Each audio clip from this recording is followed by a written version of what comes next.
Hello, my beautiful darlings. How are you doing? I hope you are fine and everything's great with you.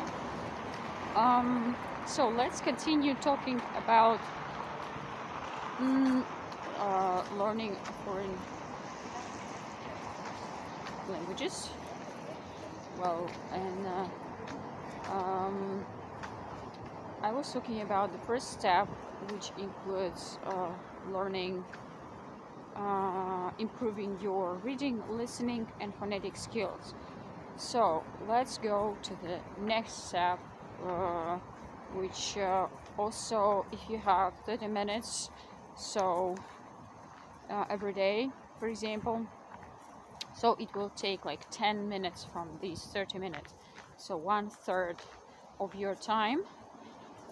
What you gotta do, this is very important, I would say, linking step, which links the first step and the third step, because without it I think it will be very hard to speak. So first step, as far as you remember, I hope this is your passive studying when you do not speak yet, but anyway you are taking some information from some resources. On the second step, you need to kind of make this vocabulary and grammatical, find those structures and vocabulary and grammatical structures which you want to improve, and this is very important, which you want to how can I say, to use in the future, to make your active units.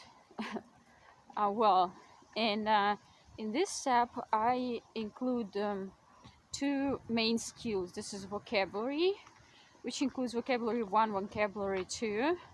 I will explain what I mean, and grammar skills. So what you do here, guys, any resource that you take on the first step, you just how can I say, kind of analyze it and think what important vocabulary units you might take from it. So what do I mean by vocabulary units? I mean simple words, but I do not recommend you to write in your vocabulary simple words. Oh my god, so many things that here needed to be said, so for you to escape those common mistakes which people usually do. Well, yeah, so first of all you need to write phrases or sentences, in my opinion, rather than just simple words.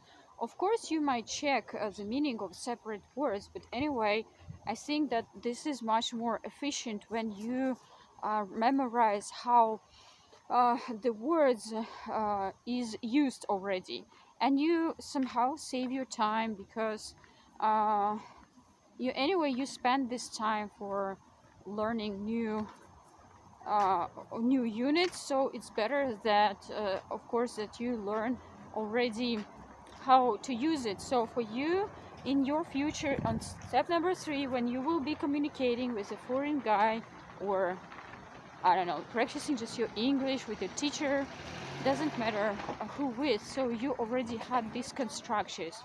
Language is everything about constructions, different constructions. Vocabulary or so means different set phrases, how each word is used with each other words, and grammatical structures. So just get used to this, that everything you study should be in structure, or maybe even the whole sentence. I think this is also a very good idea. So how do you understand that you need to write this vocabulary unit in your vocabulary, in your dictionary, personal dictionary? Of course you need to have your personal dictionary. So okay, let me just talk step by step. How do you understand? First of all, you need to think, oh wow, I love this phrase. You need to love it. to really feel like, oh, I want to use it. This is, I think this might be so useful for me in the future. So the main criteria is that you want to use it, you personally, you like it. This will be your personal vocabulary, and you want to use it. So this is the idea, and you know that you do not use it yet. Maybe you understand this phrase. This is your passive vocabulary, but you do not use it. This is not your active vocabulary. So in this case, you need to write it down in your dictionary. Talking about your personal dictionary, guys, just remember, when you're studying foreign language, you always have to have, this is your must, a dictionary, your personal dictionary, not a Longman. Yes, of course, it's a good idea to have all those 100 dictionaries like Longman, Macmillan, and others, but this is not your personal. These are just translators. These are just extra tools which will help you to translate, but this is not your personal dictionary. This is your personal vocabulary dictionary. This is okay, so which includes your personal vocabulary, and that you are going to use in your future. And this is extremely important tool. It doesn't matter what level you are, a beginner or advanced, or just doesn't matter. You always need to improve your vocabulary, and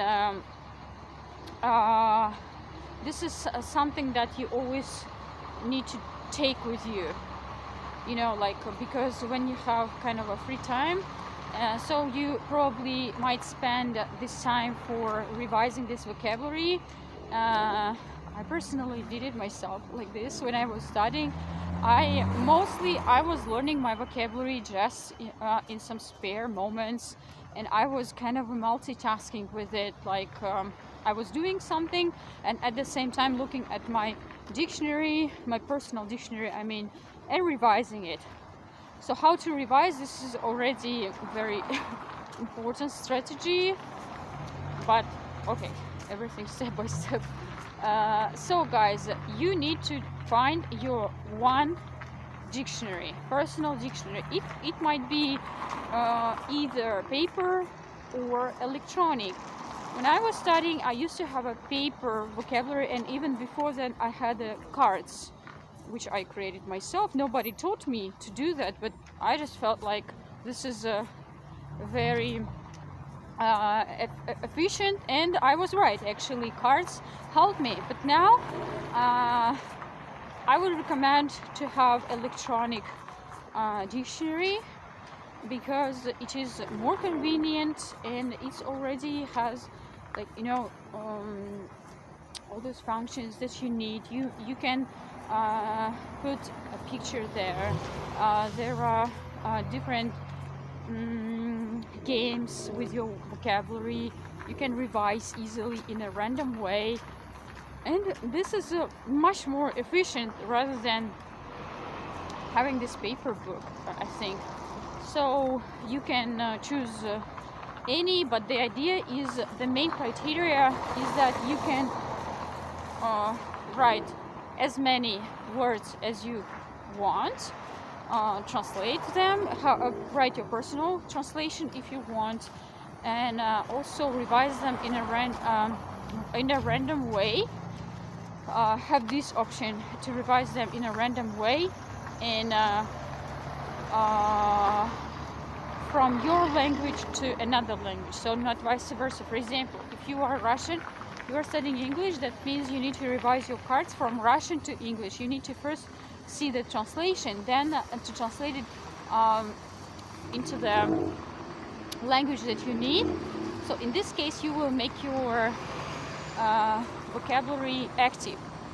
In other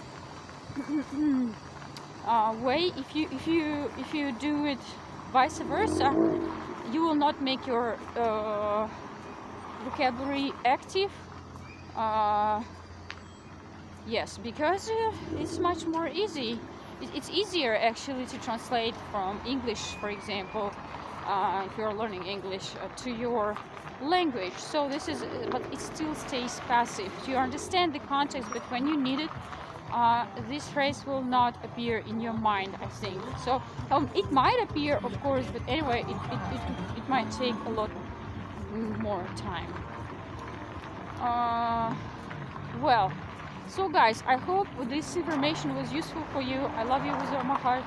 Be yourself, be limitless, and live life on your high quality terms. And remember, you are the best and you deserve the best.